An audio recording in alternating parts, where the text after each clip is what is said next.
Nothing brings on a flood of emotions like a handwritten letter. And whether it's some long forgotten note that you stumbled upon in a drawer or handing someone a thank you note, putting pen to paper is a sign of time and care. So let's talk about why handwritten letters are a quick, easy, and powerful tool for connection, and how sending them can actually make us happier. I'm Audrey, and I help busy people slow down and recognize the beautiful things in life so they can actually enjoy them. We're all slammed most of the time, and I just personally default to my phone whenever I want to send a heartfelt message. But I realized how important handwritten letters are when I recently ran into an old professor at an alumni mixer. I hadn't seen this professor in about 10 years. I loved her documentary film class. She told me that she had actually kept a thank you note that I had written to her before I graduated. 10 years, and she still remembered that note and had kept it. But that moment with my professor really just got me thinking. If she had held on to that card, she knew how much her class, her support, her talks, her time really meant to me. The only way I could convey that to her was through words. I mean, I could tell her, but there's something about opening up a card and seeing the handwriting, seeing the words over and over and over again, what you feel, that makes it feel a bit different. That really got me thinking, I want to get back into writing thank you cards. I want to get back into writing handwritten notes and letters. This is where what I call an emotional leap comes in. An emotional leap is deciding that it is worth the emotional labor, it is worth the effort to do something, because that thing that you're putting effort into will enhance your life. I decided that I wanted to start writing thank you cards again, even if I'm tight on time, because it's going to give me deeper connections with people, and that is important to me. So how do I work letter writing into my schedule? How do I make this a meaningful hobby for myself? First, I have to look at it as me time. Me time doesn't mean that I'm just spending time on myself. It can mean that, but what I'm trying to do is do something that will benefit me, that will make me feel good. That is writing letters in this case. Even though it's doing something for someone else, it is still doing what I want to do on my terms, and therefore I categorize it as me time. So where am I going to find time to do this? I have to take away time from something else to put it towards letter writing. And the thing that I know I will do consistently every single day is spend at least 15 minutes on social media. I know that I can spend 15 minutes away from social media and on letter writing once a week, once a month. And the thing that will help me get there and set aside that time is actually physically putting it into a calendar. That way, that time is actually set aside. Something else that gets me really excited about letter writing is just, the little accoutrements that come with it. This is a wax sealing set. So here is the wax that you just burn at this end, and then you have the seal, and this one has an A on it. This is so beautiful and old-timey.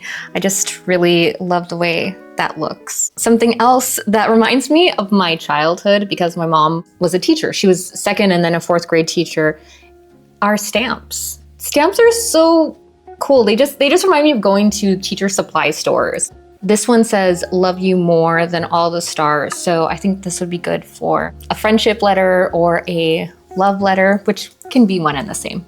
I also borrowed these from my sister. My sister is actually an artist, but I wanted to show these. These are like quill pens. Something like this, just getting it at an art supply store. You don't necessarily have to use this. It's nice to have as a little knickknack by your desk to remind you of how special it is, how this is something that people have been doing for centuries, writing letters to each other.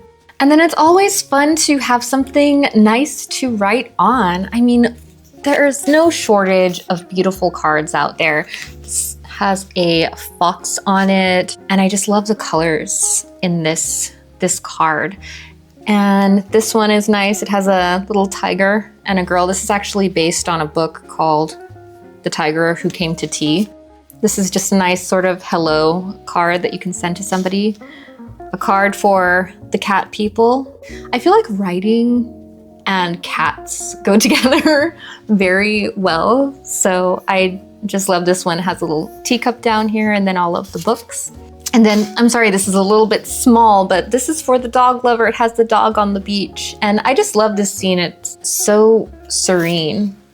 And then this little lovebirds card is good for maybe a love letter, maybe a love card, maybe a friendship card.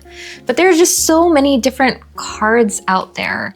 And then, of course, there is stationery. And I'm not saying to buy all of these things together. I just gathered them from different places to show you some options. So take from it, just like everything else, just take from it what you will. But I did want to show the stationery set because it is so beautiful. It's so vintage looking. And I just love the colors. I love green and I love pink and I love yellow. So this goes perfectly. But this is brand new. These cards are completely blank and they just have a little, very elegant, refined gold trim on the sides. And then the envelopes are actually plain and inside they have that beautiful design. So when you open it, it's almost like a little surprise. And then of course, set an ambiance for yourself. This is your time. I really love having a lot of pretty things around me. It doesn't distract me. I know some people do not like clutter, but I really love little knickknacks around me. So personally, that is helpful for inspiration and that might be helpful for you too. Something that personally helps me with ambiance is food and drink. So having a beautiful cup of coffee or a cup of tea, just having it on a beautiful little teacup and saucer is just so nice to have next to you, and you can just take a little sip. Maybe have a little bit of cookies, some fruit next to you, just to have the ambiance that you'd like. I am a coffee person, but for writing, I think that tea is such a nice little touch, especially because there is a morning time tea, a tea for the daytime, and then like the sleepy time teas that they have. You can really cater tea to whatever time of day that is right for you to handwrite your letters.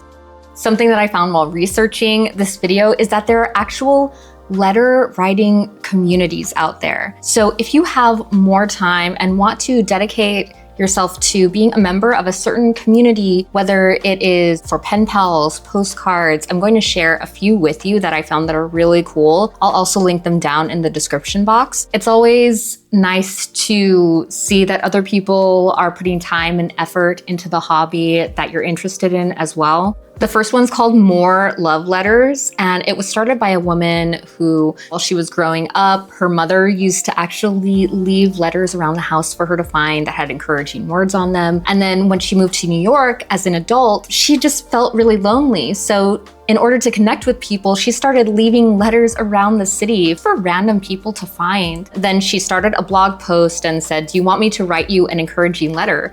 And a lot of people were interested. So now there is a whole organization where you can actually nominate someone to get a bundle of letters with words of encouragement. Next is League of Extraordinary Pen Pals. Pen pals is a word that I haven't heard in so long, but it is a lovely community with a membership. It's $42 for a whole year, and you get connected to people all over the world to write letters. And then there's Post Crossing, which is all about sending postcards to each other from around the world, and it's free to create that account. Another thing that is very inspirational to me when it comes to writing letters is seeing old letters. My mom actually found these old family letters. I think most of them are from or to Guatemala because my grandma was from there. So we have very strong ties to Guatemala. This one is from our cousin, Conchita. She wrote it a few months before I was born, and it's congratulating my mom on her first baby. It says, "I'm very happy about the news of you expecting a baby. So I hope this gets over there on Mother's Day. I hope I can hear from you before the event." Really, I doubt it. I really love our family because we tell it like it is. But this is amazing to have this. Other one, this is from my tia Nena to my mom. My mom spent a summer in Guatemala, and this is from July 22nd, 1972. So my tia Nena, my great aunt, was writing to my mom while my mom was on vacation in Guatemala. Dear Alita, everything in here is okay. Annette, my mom's sister, my aunt, who was very young at the time. I think she was about 8 years old. Annette has been bugging me to send you her letter and will not wait, so it goes as is. How was your first air flight? I hope you did not get scared. Please do write to all, especially to your mother, and give us your impressions about how Guatemala looks to you now. You are a good writer. What do you want? Say hi to everybody there and learn Spanish and ballet. Love, Tia Nena. And then enclosed in that same letter was a letter from my 8-year-old aunt. Dear Alita, in quotes. So like, dear Alita. This a picture from Philly, and you better write to me. Love, but this is hilarious. My aunt is in her 60s now, so I'm going to show this to her. This is my family. This is the history of my family in letters.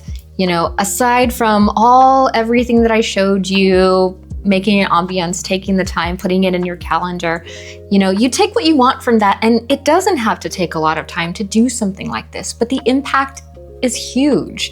You feel something when you write to someone. Someone feels something when they get your letter. And what this is really about is using small actions to create big impacts in your life, to create connections in your life. Connection is actually the thing that has brought me the most happiness. It has been worth the effort to get out, to see people, to talk to people, to write to people. That is connection, and that matters. It's a beautiful thing. And if you want to know how to get out more and connect with people, check out the video on your screen. And I want to hear from you. Do you do this? Would you try writing letters if you don't already? Let me know in the comments and follow for more beautiful things.